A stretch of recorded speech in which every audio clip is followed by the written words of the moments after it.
출애굽기 19장은요 내용이 확 바뀝니다. 어떻게 바뀌느냐면 18장까지는 그들의 과정이에요. 여정이죠.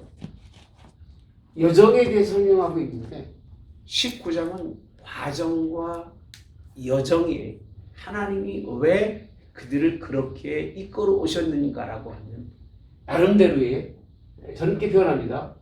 중간에 하나님이 그들에 대한 하나님의 뜻을 밝히시는 그런 때가 아닌가. 출애굽 난 다음에 하나님이 그들과 대화하거나 이스라엘 백성과 어떻게 뭔가 얘기한 적이 있어요, 없어요? 없으시잖아요. 그 얘기했던 건 다 뭐냐면 오늘 야곱이에요. 야곱.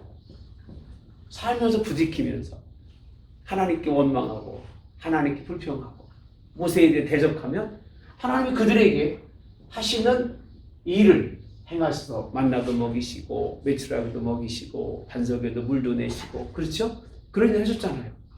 근데 오늘 본문에도 말씀해 보시면요, 이거 야곱과 이스라엘에 대해서는 제가 한번 옛날에 이사야 설명했습니다. 지렁이 같은 너, 야곱아. 이 야곱으로 얘기할 때는 하나님 마음에 든다 안 든다?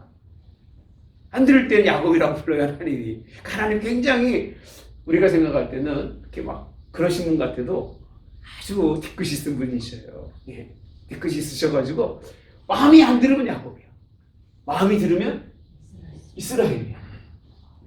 이게 그 설교 준비를요 제가 의도적으로 하지 않거든요. 내게 은혜 주시면 그냥 그거 설교 제목으로 삼는데, 이번 주 주일 설교가 돌아오는 주일이 제목이 어딘지 아세요? 혹시? 그러니까 그거 안 믿어도 되겠구나. 듣지 마야 되겠다 이제. 어디냐면 사도행전에 보면 사도 바울이 아니라 사울이 누구로 불려질 때요? 바울로 불려질 때요. 이름의 갱신이 일어나는 말씀을 제가 준비했어요. 근데 오늘 하나님은요, 제가 한 얘기 아니, 본문에 보면 3절에 보니까 야곱의 집에 말하고 이스라엘 자손들에게 뭐하라? 말하라. 똑같은 사람이거든요. 똑같은 사람인데 하나님은 똑같은 사람임에도 불구하고 누구랑 나누냐면 야곱과 이스라엘을 나누면서 그들에게 하나님은 뭐하라고요? 말하라라는 거예요. 말하라. 지금까지는 있어진 일, 여정 속에서 하나님과 있었던 트러블 때문에, 부딪힘 때문에 하나님이 말씀하시고 이야기하셨던 그런 내용들이라면, 이제는 하나님이 왜 내가 너희들을 그 여정 속에서 여기까지 인도해 오셨는가를 설명하는데, 그 설명하기 위해서 오늘 19장의 내용이 말씀이 있다는 겁니다. 19장이 빠지면 하나님의 의도와 뜻을 모르는 거예요. 여러분들이 예수님 열심히 있다가 어려움 당하고 힘들고 그런 일이 있다 할지라도 하나님이 내게 그런 여정 속에서 하나님의 뜻을 밝혀주지 못하시면 여러분들은 헛믿고 살아가요. 헛것으로 산다는 얘기죠. 그래서 오늘 본문의 말씀을 보니까 그 하나님이 말하는 게 뭐를 말하느냐 하면, 첫째는요, 애굽이라고 표현합니다. 자, 봅시다. 4절에 애굽 사람에게 어떻게? 네? 어떻게? 행하였는가? 알아요? 몰라요? 이스라엘 백성들이? 네? 알죠. 어떻게 하나님이 이스라엘 백성들을 위해서 애꿎은 이스라엘 애굽 사람들이 고통당했는지를 그 얘기입니다. 너희들이 알지 않냐? 그러니까 이걸 모르면요, 예수님 믿는 게 재미가 없어요. 왜? 아니, 하나님, 나를 사랑하신 하나님께서 내가 받아야 할 내 모든 어려운 죄악과 허물을 누구에게요? 네? 애굽 사람들의 마음을 강박하게 하고 그들이 그 모든 짐을 짊어지고 갈 수 있는 그런 모습을 하나님이 보이시는데, 그거를 보지 못하는 사람은 애굽 사람이나 누구나 이스라엘 사람 다 똑같이 여기는 거예요. 그러면 못 느끼는 거예요. 느낄 수가 없는 거예요. 네? 혹시 그런 거 느껴보신 분 있어요? 내가 마땅히 짊어지고 가야 할 짐을 다른 사람이 그냥 자원을 짊어지고 가주는 거예요. 그 내 마음대로 될까요? 아니, 하나님이 그에게 그 짐을 짊어주시고 나로 하여금 자유케 하시는 하나님. 애굽 사람보다 누구를요? 이스라엘 누구를요? 백성을 뭐 하시는? 사랑하시는 하나님. 그 백성을 위해서 애굽 사람들을 어떻게 했는가를 한번 좀 보라는 거예요.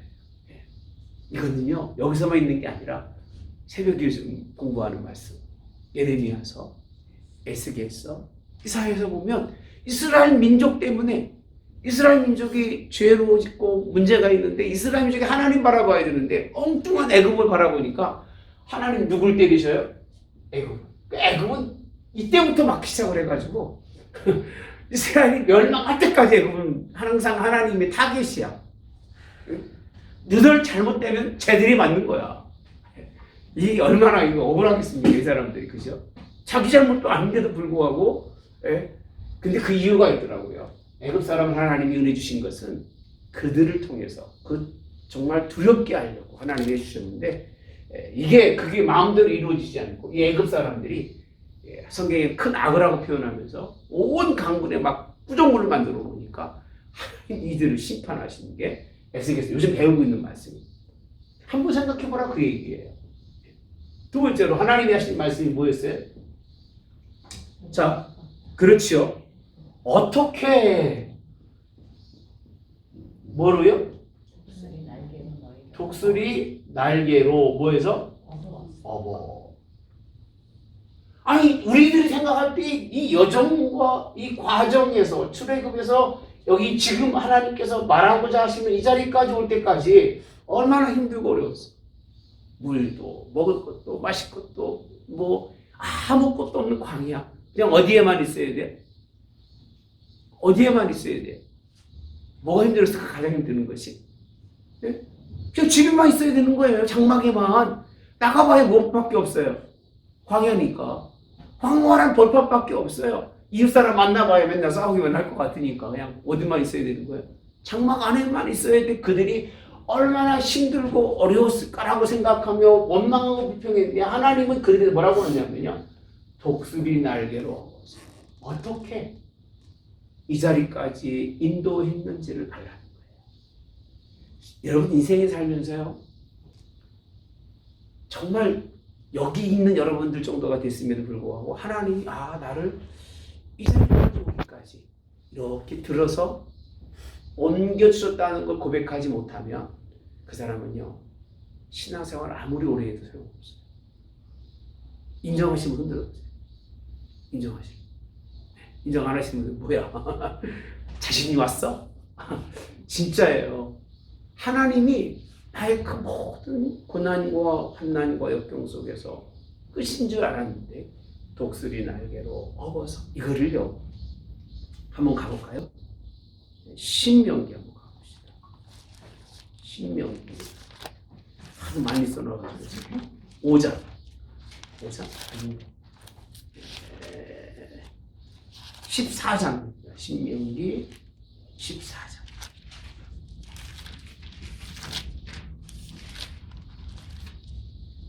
찾으셨어요? 14장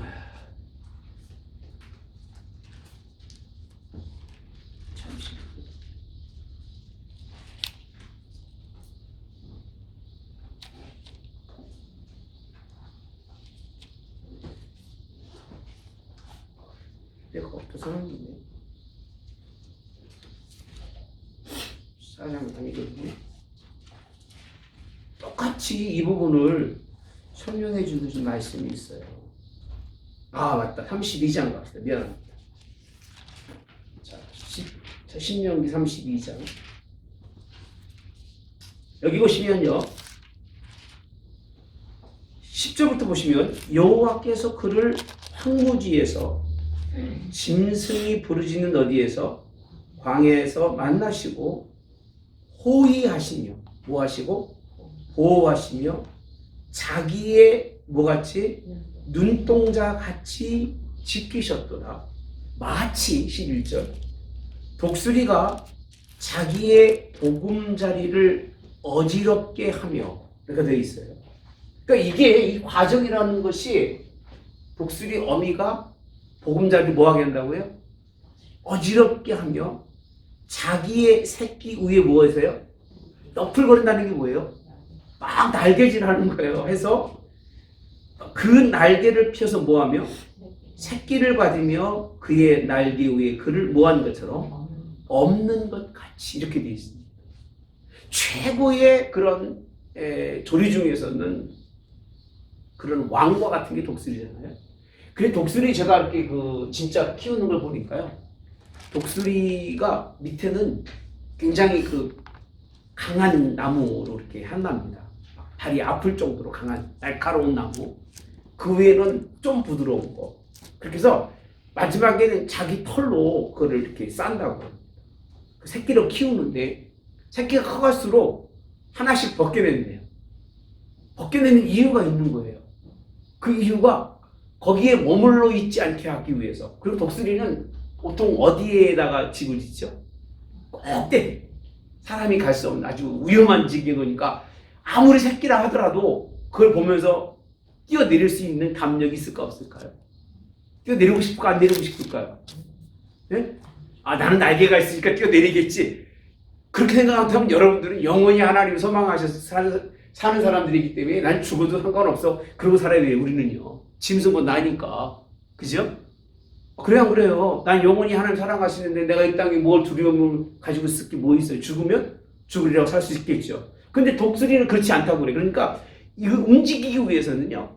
이 솜털을 걷어내고 그 다음 나뭇가지를 걷어내면 이 발바닥이 아프니까 이게 계속 힘을 줘야 앉아요. 힘을 준대요. 힘을 주면서 거기보다는 어디가 낫겠다 차라리? 뛰어내려서 날개짓 하는 게 낫겠다고 그렇게 만들 정도로. 그리고 진짜 뛰어내리면요. 보셨어요 혹시? 텔레비에서 훈련시키는 거? 난 한 번 봤어요.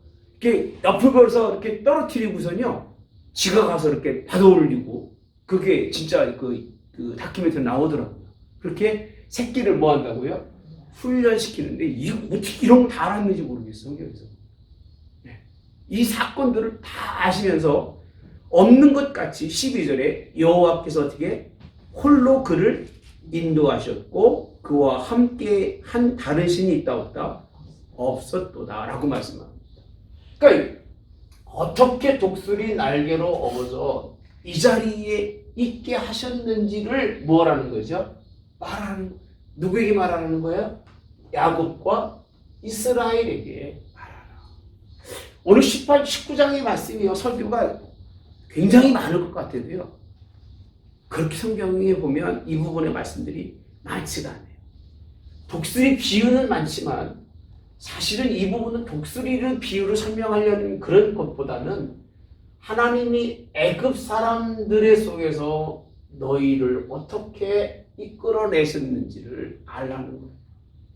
그들의 그 모든 박해와 그 모든 어지러움 속에서 하나님께서 너희를 무엇으로? 날개로 업어서 이 자리로 갖다 두셨다는 겁니다. 그래서 옛날에 이스라엘 백성들 가운데서는 하나님이 이스라엘을 회복을 하시는데 뭐로 업어서? 독수리 날개로 업어서 회복한다고 합니다. 진짜 이스라엘 백성들은요. 이제 2차 세계대전 이후에 다 뭐 타고 오죠? 말 타고 와요? 못 타고 와요. 비행기 타고 오잖아요. 그런 얘기를 한번 제가 언뜻 들은 적이 납니다. 독수리 날개로 업어서 하나님이 이끌어 오셨다고 하는 사실. 분명한 목적지가 어디냐? 이곳이라는 거예요. 이곳. 그래서 2절에 보니까 자, 그들이 르비딤을 떠나 시나 광야에 이르러 그 광야의 장막을 치되 이스라엘이 거기 산 어디? 앞에. 거기 어디예요? 산 앞에라고 되어 있습니다. 하나님은 이곳으로 이스라엘 백성들을 이끌어 오시려고 준비하신 거예요. 이곳이 어디죠? 성경에 신명기 5장 2절에 가보면 여기가 호렙산입니다. 호렙산이 누가 만난 자리예요? 모세가 누구 만난 자리죠? 하나님 만난 자리. 그 자리로 누굴 데려왔느냐면 이스라엘 백성들을 다 이끌어 오시는 거예요. 그 산 앞에까지. 여기서 누가 하나님이 모세에게 뭐라고 그랬죠? 내 발에 신을 벗으라 하던 그 자리에. 이건 제가 얘기한 게 아니고 아까 신명기 5장 찾아봤잖아요. 신명기 5장에 가보시면 그렇게 되어 있더라고요. 신명기 5장 2절에 우리 하나님 여호와께서 호렙산에서 우리와 뭐 세웠어요? 언약을 세우시더니 이렇게 설명하시면서 이 호렙산에서 세운 언약, 그 언약에 대해서 쭉 설명해 주고 있는 거예요. 신명기 5장인데 여기도 마찬가지입니다. 그래서 하나님께서는요 이들을 복수는 날개로 업어서 어디에? 하나님의 산에. 그러니까 우리의 정점은 항상 하나님이 계신 곳이 되어야 돼요. 일주일 동안 열심히 살다가도 주일은 어디가? 하나님의 집이 우리의 거처가 돼요. 여러분들은 복 있는 거예요. 언제든 나오니까. 언제든 나오니까. 수요일도 나오니까. 그리고 언제든 나와요. 새벽에도 나올 수 있고 금요일도 나올 수 있으니까 그 모든 하나님의 산이 우리의 삶에 뭐가 되어 있다고요? 시작과 그리고 마지막에 되는데 하나님의 종점으로 이스라엘 민족을 이끌어 오시고 있는 부분이 오늘 본문에 있는 두 번째 하나님이 원하시는 말씀이죠. 전하는 말씀입니다. 자, 그 다음에 세 번째로는요. 뭐라고 되어 있어요? 5절에 보니까 세 개가 다 누구에 속했어요? 내게 속했는데 그 말로 하려는 게 아니에요. 너희가 내 말을 잘 듣고 언약을 지키면이에요. 아직 언약은 말씀은 없죠. 너희는 내 민족 중에서라고 되어 있습니다. 자, 죄송합니다. 모든 민족 중에서 뭐가 되게 하시다? 예? 내 소유가. 여기 굉장히 중요한 표현입니다. 이 일을 위해서 하나님이 이스라엘 백성을 끄집어내신 거예요. 소유가 다 하나님의 거잖아요. 그죠? 그리고 한두 민족이 있는 게 아니에요. 너무나 많은 민족이 있는데 그 모든 민족 중에서 그 얘기입니다. 목적이 뭐냐면 너희들을 내 무엇으로? 소유. 내 소유를 너희로 삼았다는 것은 다른 사람들은 다 내 것이지만 내 소유로 삼지 않겠다는 의도도 있으셔 없으셔요? 있는 거예요. 너희를 그만큼 뭐하게 여긴다는 거예요? 중요하게 여긴다는 거예요. 그래서 이스라엘 민족은요 이런 하나님의 음성을 듣고 이런 하나님의 뜻 안에 있기 때문에 자존감이 있을까 없을까요? 있어요. 예수 믿는 사람들은 정말 자존감이 있어야 돼요. 자존감 없는 예수 믿는 사람들은 예수 왜 믿는지 모르겠어요. 네. 예수님 믿는 게 그냥 뭐 교회 나와서 뭐 그런 게 아니잖아요. 예수 믿으려면 헌신하고 봉사하고 충성하고 예물 다 하나님의 집은 뭐 하는 거예요? 다 드리는 거잖아요. 세상에서 얻은 것을 하나님께 드리는 교회가 그게 교회잖아요. 그죠? 다 드리는 자리인데 드리는데도 불구하고 자존감이 없는 사람은 드리는 게 아니라 뺏기는 거예요. 뺏기는 마음을 가지고 신앙생활하고 있는 사람, 이 사람은 하나님이 누군지도 모르고 하나님의 소유가 된 것이 얼마나 기쁜지 모르는 사람이라는 거예요. 다시 설명해 드리면 하나님은 이 말을 하고 싶은 거예요. 너희는 누구다? 내 소유다. 내 거다. 그래서 내가 너희를 어떻게? 독수리 날개로 업어왔고 애매한 애굽 사람들을 너희들이 어떻게 징계했는지 책망했는지를 너희가 잘 알지 않느냐. 근데 그것을 말씀하는 자리가 광야의 어디예요? 거기 산 앞이라고 하는 호렙산에서 하나님 이스라엘 백성들에게 이 말을 전해주고 있다. 할렐루야. 이게 우리에게 들려준 말씀이 되어야 돼요. 그리고 감흥이 안 올 거예요. 혹시 이 말씀 들으면서 감흥이 오는 분 있어요? 감정이 막 너무 좋아서 뭐 하이프처럼 올라가시는 분 있어요? 여러분이 안 오니까 이스라엘 백성이 왔을까? 나도 안 오는데. 저도 이걸 준비하면서요 논리적으로나 하나님 충분히 이해가 되긴 하는데 이게 굉장히 어떻게 보면 내가 원하는 일이긴 한데 그렇게 이걸 뭐라고 다시 설명할 길이 별로 없어요. 이렇다고 맞게는 저 자신 역시도. 자, 마지막은 뭐라고 말씀하고 있죠? 예? 뭐라고 돼 있어요? 내게 대하여 이렇게 있습니다. 너희는 누구에 대해서? 내게 대하여 뭐가 된다? 자 봅시다. 그러면 여기서 말씀하고자 하는 것 중에 하나가 누구에 대해서? 내게 대하여 누가 된다? 제사장 누구라고요? 나라가 되며 이렇게 됐습니다. 그 다음에 거룩한 백성이 라고 말씀합니다. 누구에 대해서?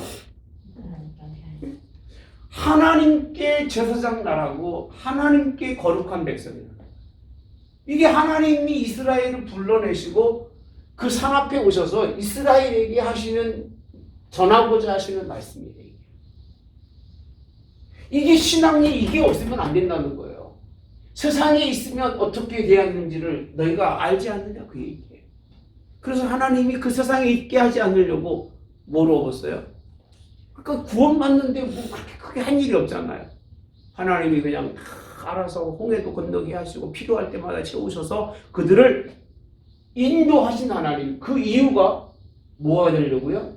내 소유예요. 세상 모든 민족 중에서 다 내 것인데 내가 너희를 특별히 내 소유로 삼겠다는 거예요. 그럼 좋아야 돼, 안 좋아야 돼? 네? 좋아야죠. 너무 감사한 일이죠. 그죠? 그런데 마지막은 너희를 누구로? 제사장 나라와 거룩한 백성으로 삼겠다고 하시는 이 말을 좀 전해라는 거예요.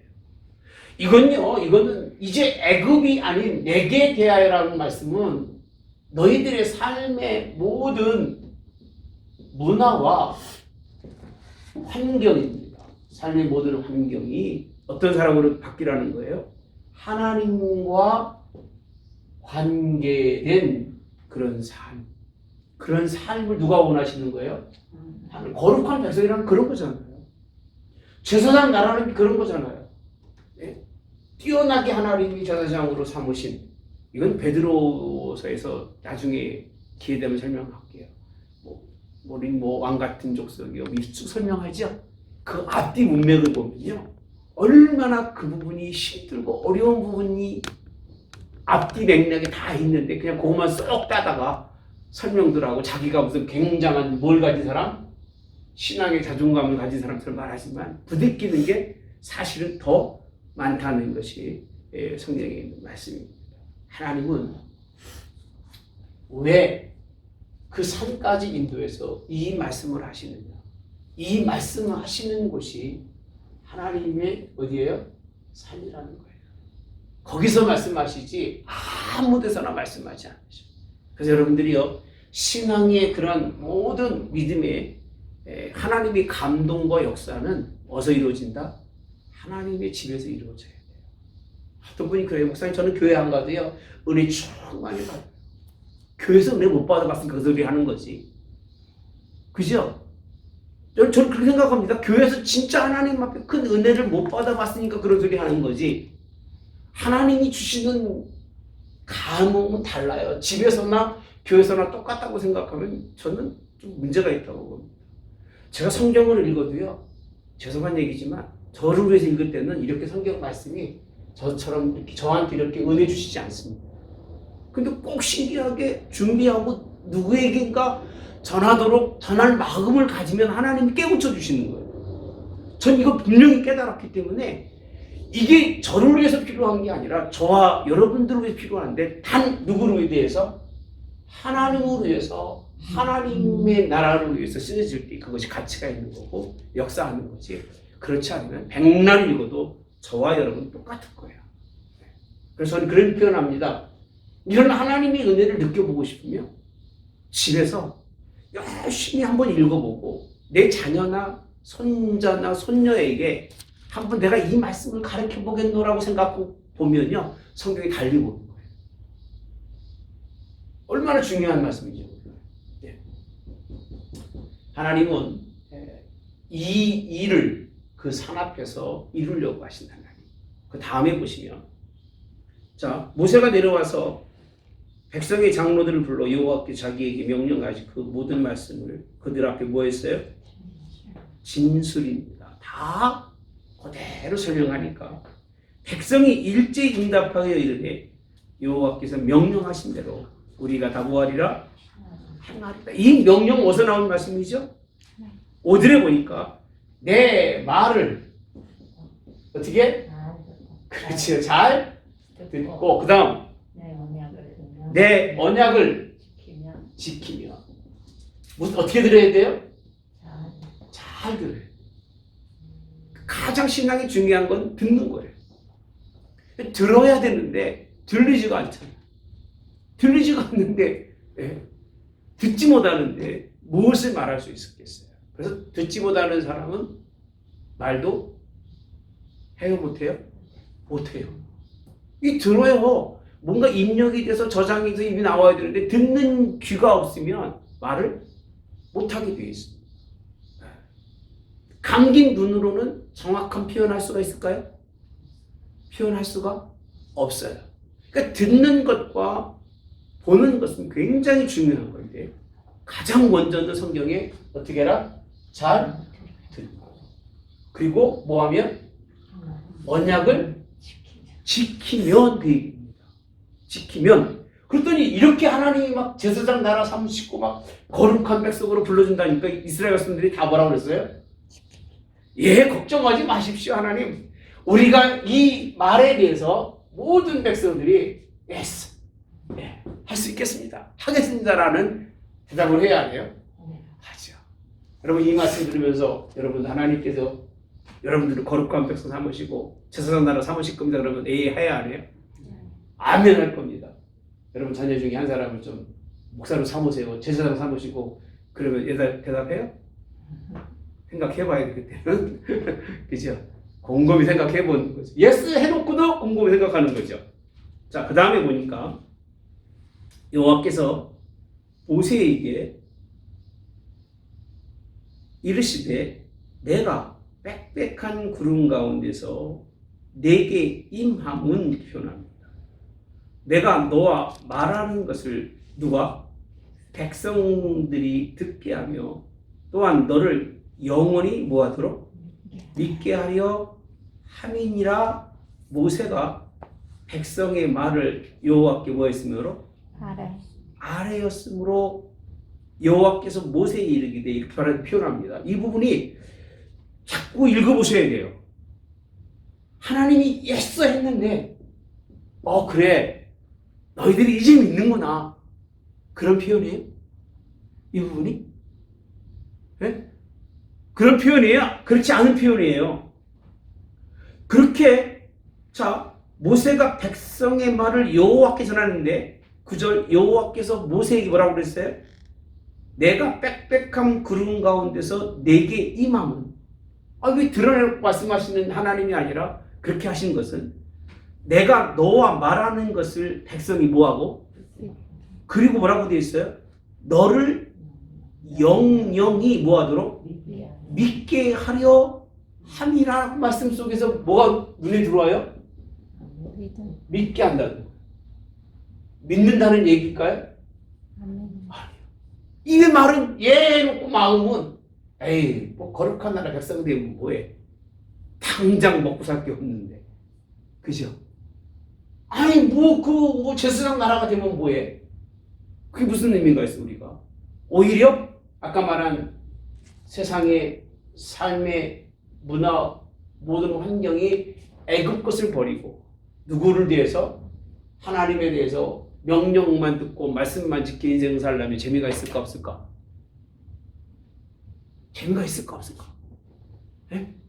집에서 텔레비도 안 보고 맨날 성경만 보고 기도하고 엎드리고 그런 사람이 성경적으로 하나님의 뜻대로 사는 거야 아니에요? 네? 아니라고요? 아니 그러면 텔레비 보고 조선 19번에 나오는 트로트 따라 노래 부르고 그거 잘 사는 거예요? 네? 그게 잘 사는 거예요? 잘못 사는 거예요? 시간 있을 때마다 그런 세상 문화와 환경에 접하지 아니하고 하나님의 뜻대로 기도하고 엎드려 사는 게 잘 사는 거 못 사는 거예요. 대답도 안 하시네. 참. 네? 일하지 말라는 건 아니에요. 세상의 모든 문화와 환경에 접하면서 살아가는 것이 거룩한 백성의 조건이 될까? 죄짓고 사는 것이? 아니죠. 하나님이 원하시는 건요, 이스라엘 백성들이 말씀을 잘 짓고 살게 돼 있어요. 그래서 하나님의 말씀은 언제든지 듣고 강론하고 또 하나님의 말씀을 되새기고 묵상하고 그게 살게 돼 있는 게 이스라엘 백성들의 제사장 나라잖아, 그죠? 아, 목사가 성경을 봐야 돼, 안 보고 여러분들이 전해야 돼, 안 전해야 돼요? 예? 그게 제사장이잖아요. 근데 다른 일에 바빠가지고 못하면 그 무슨 제사장이 의무만 가지고 있는 건데 제사장이 되기 좋을까 안 좋을까? 저는 뭐 불만 없어요. 불만 없지만 사실은 하나님에 대해서 말을 잘 지키고 살아간다는 이 부분이 이스라엘은 예스했지만 하나님 믿지 못하는 거예요. 믿을 수가 없는 거예요. 그래서 영령이라는 표현을 쓰고 있습니다. 영령이 믿게 하려고 하나님이 이 산에서 누구와 모세와 함께 뭐 하는 것을요? 말하는 것. 가짜가 아니라는 것을 보여주기까지. 그것은 하나님이 그들에게 증거하기까지. 그래서 뭐 보고 믿는 사람은 좀 문제가 있는 거예요. 말씀대로 믿고 순종하시고. 할렐루야. 그 좋은 거잖아요. 그래서 도마에게 뭐라고 그랬어요? 만주고 보고 그것 믿음보다 보지 않고 믿는 믿음이 큰 믿음이라고 말씀하신 것처럼. 자, 그 다음에 말씀해 보시면요, 하나님 뭐라고 말씀하시냐면 백성들로 가서 오늘과 내일 그들을 뭐하게 하고 성결하게 하며 그들의 무엇을요? 옷을 빨게 하고 라고 되어 있어요. 아니 이렇게 준비된 사람이라면 야, 너희들이 이제 큰 나라 백성이 되고 거룩한 나라 백성이 되고 이제 하나님의 뜻을 행할 사람이 됐다고 예스라고 얘기하면서 마음을 다지면서 온 백성이 환호했는데 하나님의 반응은 전혀 달라요. 뭐라고 하시느냐면 야, 너를 믿게 하려고 내가 말할 거고 백성들은 그렇게 되기 위해서 뭘 바르라? 옷을 물어볼게요. 이 상황에서 옷 빨기가 쉬웠을까 어려웠을까? 왜 어려웠을까? 네? 물이 없잖아요. 방에 무슨 물이 있겠어요? 먹을 물도 부족할 텐데. 근데 그들이 성결하기 위해서는 옷은요 행실입니다. 행실이에요. 지금까지 그들의 삶은 여정 속에서 원망과 불평하는 삶인데 누구를 죽이려고 그랬죠? 모세와 아론을 돌로 쳐 죽이려고 하는 그런 지경에 있는 사람들의 그 옷을 빨라는 것은 외모적인 것이 아니라 내면적으로. 그래서 야곱이가요 이스라엘로 바뀔 때는 어떤 일을 행하느냐면 세겜에서 다 올라가는데 의복을 받고 있습니다. 의복. 세상 의복을 다 버리고 제사장으로서 베델로 올라갈 수 있는 의복. 다 거치상스러운 가치 묻은 다 어디 가든 어디 아래? 그 제가 그러잖아요. 이스라엘과 상수를 하면 하다 퍼보라고 그러죠. 상수를 묶고 이스라엘 백성 이제 야곱이 베델을 향해서 올라가는 모습을 우리는 성경을 통해서 볼 수 있는데 우리 한번 레위기 11장 가볼까요? 레위기 11장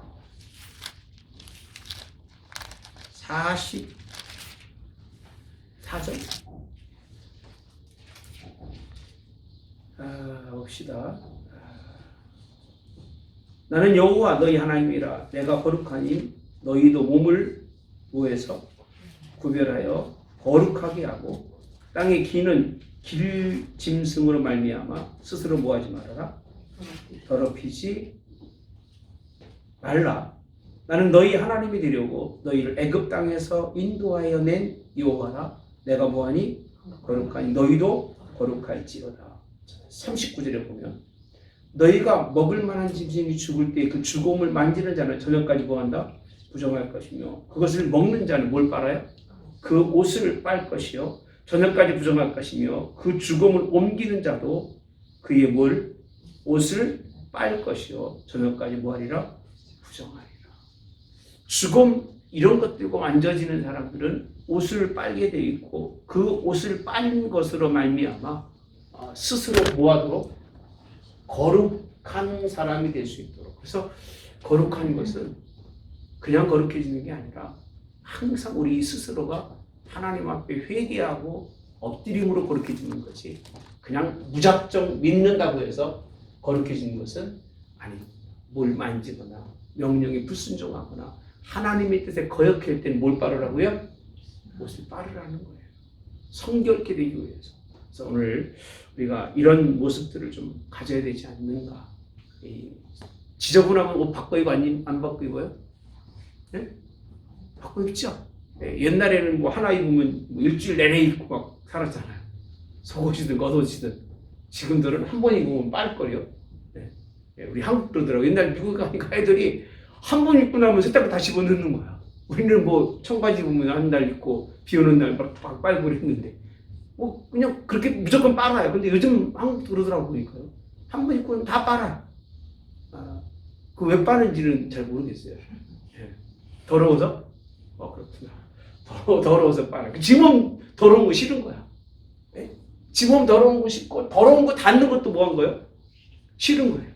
그럼 자기가 죄져서 하나님 앞에 죄로 물드는 것에 대해서는 아주 마비가 돼가지고 별 관심이 없어요. 자기는 죄도 없고 아무 문제도 없이 살아가는 거예요. 육은 않는데 영에 관해서 무지한 이스라엘 백성들에게 하나님이 옷을 빨라고 하는 것은 하나님의 명령과 말씀에 불순종했던 모든 것들을 회개하고 자복하라고 하시는 말씀입니다. 그래서 11절에 보니까요. 준비하게 하여라고 되어 있더라고요. 빠는 것이 뭐하게 하는 거예요? 준비하게 하여 그렇게 되어 있습니다. 셋째 날을 뭐하라? 기다리라. 셋째 날에 나 여호와가 온 백성이 목전에서 시내산에서 뭐한다고 그랬어요? 강림할 것이라는 거예요. 왜 강림하시지? 이유가? 하나님 뭐 하시도록? 영영이 뭐 하려고요? 누구를 믿게 하려고? 하나님이 아니잖아요. 누구를? 모세를요. 하나님 믿게 하는 게 아니에요. 여기 보시면 너를 영영이 믿게 하려 함이니라고 되어 있어요. 너가 누구예요? 모세예요. 그러니까 아무리 설교해도 목사 말을 잘 믿는 사람보다 안 믿는 사람이 더 많고요. 믿었던 것 같지만 돌이켜보면 또 잊어버리고 사람들이 많아요. 그렇죠? 우리 주일 설교도 여러분들 한번 돌이켜보시고 씹어보셔야 돼요. 그래서 가능하면 집에서 한번 주일 설교한 내용을 가지고 그렇게 기록도 하면서 좀 생각해보고 그런 사람들이 좀 있어야 교회가 단단해지는 거예요. 뭐 목사 말을 믿으라는 게 아니에요. 착각하지 마세요. 전하신 하나님의 말씀을 믿도록 그렇게 돼야 되는데 이들이 성결하게 하는 시간을 주면서 셋째 날에 하나님이 말씀하신다는 거예요. 그러면서 하신 말씀이 백성을 위하여 주의의 경계를 정하고 경계를 침범하는 자는 침범하지 말지니 침범한 자는 뭐한다? 반드시 뭐라? 죽이래요. 근데 이런 자에게는 뭐도 되지 말고 손도 대지 말고 돌로 그 다음에 화살로 쏘아 죽이는데 짐승이나 사람을 막론하고 살아남지 못한다고 말씀하면서 자 14절에 산에 내려와 백성들에게 이르되 백성을 성결하게 하니 그들이 뭘? 자기 옷을 빨더라 라고 되어 있어요. 아까는 뭐라고 되어 있어요? 최사장 나라라고 되어 있고 거룩한 백성이라고 말씀하고 있는데 아직도 이들은 거룩한 백성이 되기 위해서 뭐를요? 옷을 빠는 일을 하지 않았고 최사장 나라가 됐으면 하나님 가까이 가는데 하나님 가까이 뭐라고 합니까? 뭐라고 해야 안 해요? 안 합니다. 오히려 21절에 보니까 여호와께서 모세에게 이르시되 내려가서 백성을 뭐하라? 경고하라. 백성이 밀고 들어와 나 여호와에게로 와서 보려고 하다가 뭐할까? 많이 죽을까 하노라. 또 여호와께서 여호와에게 가까이 하는 제사장들에게 그 몸을 뭐하게 하라? 성결히 하게 하라. 나 여호와 그들을 칠까 하노라 라고 되어 있어요. 경계를 그어놓으시고 하나님이 아직까지 그들을 하나님의 거룩한 백성이나 제사장 나라로 아직도 내 소유로 여기지 않고 있다는 겁니다. 그 이유가 아까 말씀드린 말은 예스했지만 그들의 마음은 하나님의 말씀 아직도 믿고 있지 않기 때문에 그래요. 믿지 않는 사람이 하나님의 말씀에 믿음이 분명하지 않는 사람이 제사장 나라가 될 수 있다? 없어요. 거룩한 백성이 될 수 있다? 없어요. 그냥 우리의 그냥 희망일 뿐이에요. 믿으면 하나님 이렇게 인도하셔서 우리를 좀 자존감 있고 뭔가 좀 그럴듯한 사람으로 만들어 주겠지라고 하는 허황 속에 사는 거지. 그것 때문에 예수 믿는 게 아니에요. 이 자체가 삶이 전혀 다른 삶을 말하고 있는데, 삶은 누구랑 똑같아요? 애굽 사람과 똑같이 살면서 칭의 그렇게 부름 받고 싶은 것 뿐이에요. 삶은 똑같은 거예요. 살면서 세상 사람과 똑같이 사는데 나는 그리스도인이라는 거지. 그러니까 그건 하나님 인정하실까? 인정하지 않으셔요. 절대 인정하지 않으십니다. 로마서 12장 기억하시죠? 로마서 12장 1절 뭐라고 시작하죠? 너희 이 세대를 본받지 말고 봅시다. 외웠는데 이거 외운 것도 잊어버려. 아유 참 큰일이에요.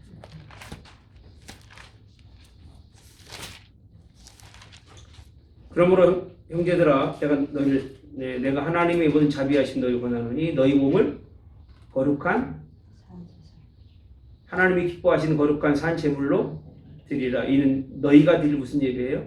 영적 예배니라. 이게 이 거룩함과 제사장 나라에 대한 사도 바울이 로마 교회에 보내는 아주 결론이라고 생각하시면 돼요. 거룩함은 나 스스로를 하나님의 영적 산 제물로 모아는 것이야. 드려지는 거예요. 이게 예배, 영적 예배예요. 그러면서 이 세대를 뭐하지 말아라? 본받지 말. 오직 마음을 뭐하게? 새롭게 함으로 변화를 받아 하나님의 선하시고 기뻐하시고 온전하신 뜻이 무엇인지를 분별하는 사람. 이게 제사장이잖아요.